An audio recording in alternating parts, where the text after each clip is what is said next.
Jääkiekkoväkivallasta keskustellut eduskunta aikoo jatkaa kiekkoväen kuulemisia. Eduskunnan sivistysvaliokunta on huolissaan väkivallan vaikutuksista junioreihin.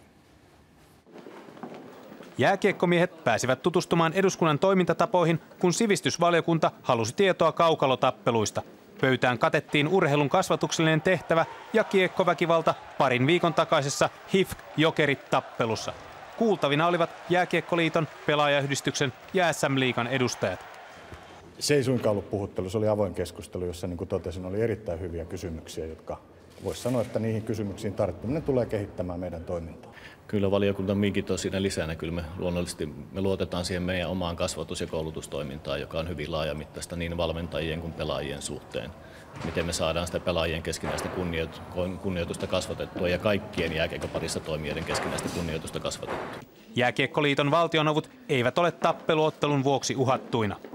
Liikunta ja urheilu on tärkeitä asioita Suomen kansalle ja kaikille meille ja se pitää se maine nyt puhdistaa ja täytyy tehdä. Niin me emme suinkaan ole mikään tuomariistu eikä sellaiseksi haluta eikä mitenkään liittyä minkään yksittäisen lajin niin kuin sisältöihin puuttua, vaan kannamme vain huolta siitä, että tämä lasten ja nuorten osalta junnutoiminta ja muu liikunta olisi eettisellä pohjalla.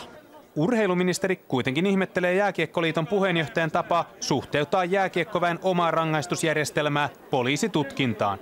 Kun Jääkiekkoliiton puheenjohtaja Kalervo Kummola sanoi, että poliisi ei olisi tutkinut asiaa, jos olisi tiennyt näistä rangaistuksista, niin ei se näin mene. Että kyllä, jos poliisi epäilee rikosta, niin rikosta on tutkittava ihan riippumatta siitä, että puuttuuko omalla SM-liiga tai Jääkiekkoliitto omalla kurinpidollaan näihin. Jokerifani välttää tappeluottelun yksipuolista tuomitsemista.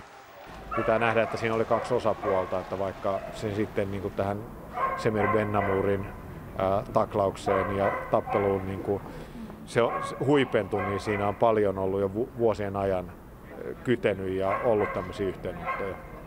Eduskunnassa sivistysvaliokunta aikoo kuulla vielä erotuomareita ja valmentajia.